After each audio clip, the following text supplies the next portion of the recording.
गिरगिट की तरह रंग बदलने वाला इंसान कभी भी वफादार नहीं हो सकता, यह बात हमेशा याद रखना।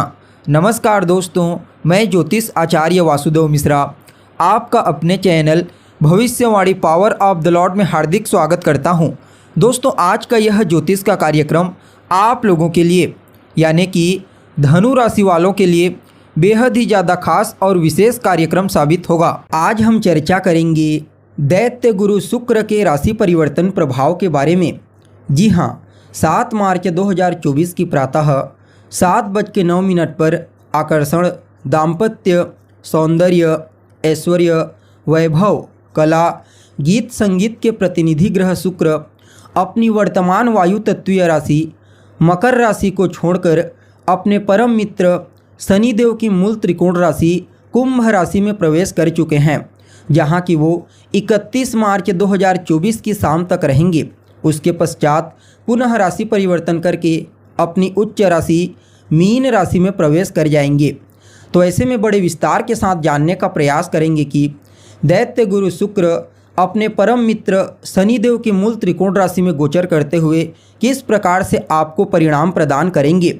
शुक्र के इस गोचर काल के दौरान आपके जीवन में कौन कौन से बड़े परिवर्तन हो सकते हैं, किन किन क्षेत्रों से विशेष तौर पर आपको सफलता की प्राप्ति होगी, वहीं कौन कौन सी बातों का इस गोचर काल के दरमियान आपको विशेष ध्यान रखना है और शुक्र देव के इस गोचर प्रभाव को और ज़्यादा बेहतर परिणाम प्रदायक बनाने के लिए क्या उपाय आपको करना चाहिए। ये तमाम प्रकार की जानकारी आज के इस ज्योतिष के कार्यक्रम में आपको बताएंगे, इसलिए कार्यक्रम को बिना मिस किए अंत तक देखने का प्रयास कीजिए।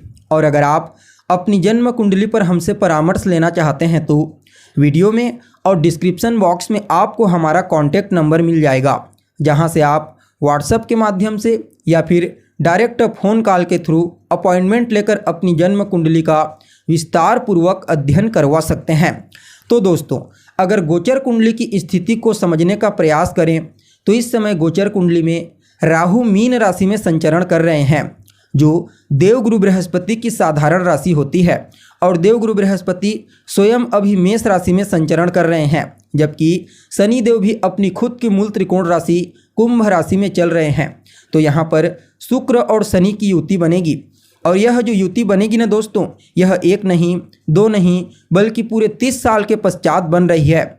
और धन के कारक देवगुरु बृहस्पति के साथ शुक्र और शनि दोनों के दोनों ग्रह तीसरे 11वें यानी कि लाभ का संबंध बनाएंगे। इसे अत्यंत ही श्रेष्ठ कहा जाता है।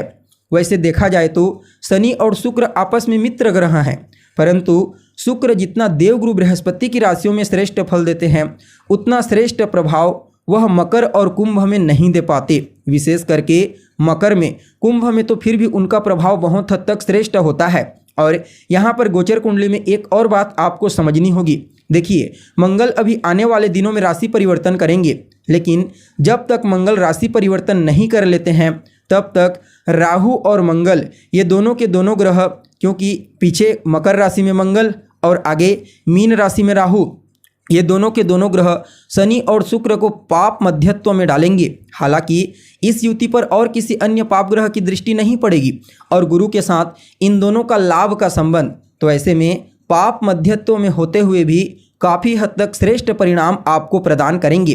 देखिए, जब भी कोई ग्रह अपनी उच्च राशि में होता है तो वह अपना अत्यंत ही श्रेष्ठ परिणाम प्रदायक साबित होता है।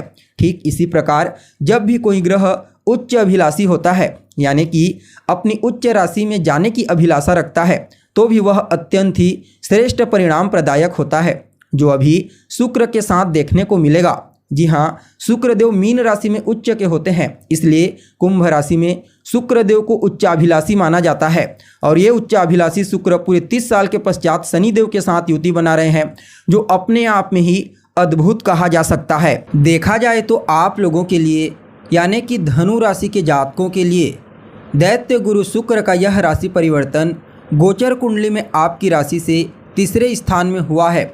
तीसरा स्थान किस चीज़ का होता है? तो मूल रूप से तीसरा स्थान आपके पुरुषार्थ, आपके पराक्रम, आपके साहस का स्थान होता है। कहीं न कहीं रिश्तों में यह आपके छोटे भाई बहनों का प्रतिनिधित्व करता भाव होता है। और पूरे 30 साल के पश्चात तृतीय भाव के स्वामी अर्थात तृतीय शनिदेव के साथ शुक्र की युति और कहीं ना कहीं देवगुरु बृहस्पति के साथ शुक्र का जो आपके लिए हैप्पीनेस और आपके वेल्थ के कारक होते हैं उनके साथ तीसरे 11वें का संबंध बनाना इसे लाभ का संबंध कहा जाता है। यह अपने आप में ही अद्भुत और श्रेष्ठ परिणाम प्रदायक साबित होने वाली है। जी हाँ, सबसे पहले तो इस राशि परिवर्तन के प्रभाव से, इस मिलन के प्रभाव से आपके पुरुषार्थ, आपके पराक्रम, आपके साहस में वृद्धि होगी। जी हाँ, इस समय आप अपने पुरुषार्थ से, अपने मेहनत से अपने लक्ष्य को हासिल करने का प्रयास करेंगे और कहीं ना कहीं इस गोचर काल के दौरान आपकी कम्युनिकेशन स्किल्स यानी कि आपके मैन पावर और कहीं ना कहीं आपकी सोचने समझने की क्षमता के साथ आपकी चतुराई में विशेष बूस्टिंग प्राप्त होगा। इसके अलावा जितना ज़्यादा आप पुरुषार्थ मेहनत करेंगे उतना ही ज़्यादा आपको भाग्य का साथ देखने को मिलेगा, क्योंकि तीसरे भाव से गोचर करते हुए दैत्य गुरु शुक्र अपनी पूर्ण सप्तम दृष्टि से आपके भाग्य भाव को देख रहे हैं। फलतः आपके मेहनत, आपके पुरुषार्थ में ही आपके भाग्य की जागृति का रहस्य छिपा हुआ है। देखा जाए तो शुक्र के इस गोचर काल के दौरान छोटे भाई बहनों के साथ आपके तालमेल बेहतर होंगे। छोटे भाई बहनों का विशेष सहयोग आपको प्राप्त होगा और इस गोचर काल के दौरान जितना ज़्यादा आप रिस्क लेंगे, जितना ज़्यादा आप जोखिम भरा कार्य करेंगे, उतना ही ज़्यादा आपको सफलता और लाभ की प्राप्ति होने वाली है। जी हाँ, आपकी महत्वाकांक्षाओं, आपकी कामनाओं को पूरा करने के लिए आपको इससे और बेहतर समय नहीं मिल सकता।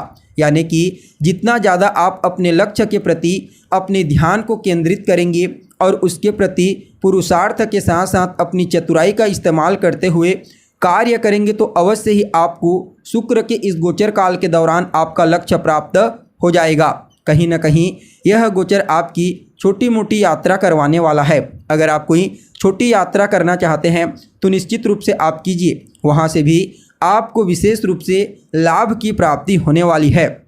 आपके लिए दैत्य गुरु शुक्र के इस गोचर को कुछ इस प्रकार से कहा जा सकता है कि रिश्तों में फिर से एक नई जान डालने वाला। जी हाँ, अगर पूर्व में किसी रिश्ते में कोई अनबन हो गई थी, कोई भी परेशानी पूर्व से चली आ रही है रिश्तों से संबंधित, तो समझ जाइए वह परेशानी दूर होगी और फिर से रिश्तों में मजबूती प्रदान करने का मौका आपको प्राप्त होगा। और कहीं ना कहीं इस समय आपको अपने प्रियजनों का, जी हाँ, जिन्हें आप पसंद करते हैं, उनका विशेष सहयोग आपको प्राप्त होगा। देखा जाए तो यह गोचर शुक्र का आपके जीवन में आपको आगे बढ़ाने के लिए सिर्फ करियर के क्षेत्र में ही नहीं बल्कि वह आपके धार्मिक क्षेत्र, सामाजिक क्षेत्र और पारिवारिक क्षेत्र में भी आपके लिए उत्तम कहा जा सकता है। और देखिए, काल पुरुष की कुंडली में दैत्य गुरु शुक्र आपके दूसरे भाव यानी कि धन भाव के स्वामी बनते हैं और शनिदेव एकादश भाव यानी कि लाभ भाव के स्वामी बनते हैं। तो लाभ भाव के स्वामी शुक्र और लाभ भाव के स्वामी शनि और धन भाव के स्वामी शुक्र का पूरे 30 साल के पश्चात एक साथ होना, इसे ज्योतिष शास्त्र में महाधनी योग कहा जाता है। और देखिए, यहाँ पर संयोग धन के कारक देवगुरु बृहस्पति भी शुक्र से तीसरे 11वें का कॉम्बिनेशन बनाएंगे। यह भी अपने आप में अद्भुत रहेगा। क्योंकि तीसरे 11वें का संबंध लाभ का संबंध होता है। तो ऐसे में आप समझ सकते हैं पूरे 30 साल के पश्चात गोचर कुंडली में महाधनी योग का बनना और देवगुरु बृहस्पति का साथ मिलना अवश्य ही आपके जीवन में धन से संबंधित समस्याओं को दूर करने वाला साबित होगा। जी हाँ, अगर धन को लेकर कोई भी चिंता थी तो वह चिंता दूर होगी, चाहे धन आगमन को लेकर के हो या फिर धन संचयन को लेकर के। हर प्रकार से धन की चिंता को दूर कर देंगे दैत्य गुरु शुक्र।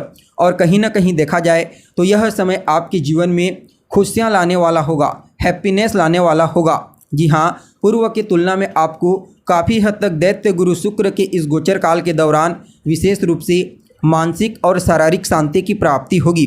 कुल मिलाकर के देखा जाए तो आप सभी धनु राशि वालों के लिए दैत्य गुरु शुक्र के इस गोचर को अत्यंत ही श्रेष्ठ कहा जा सकता है।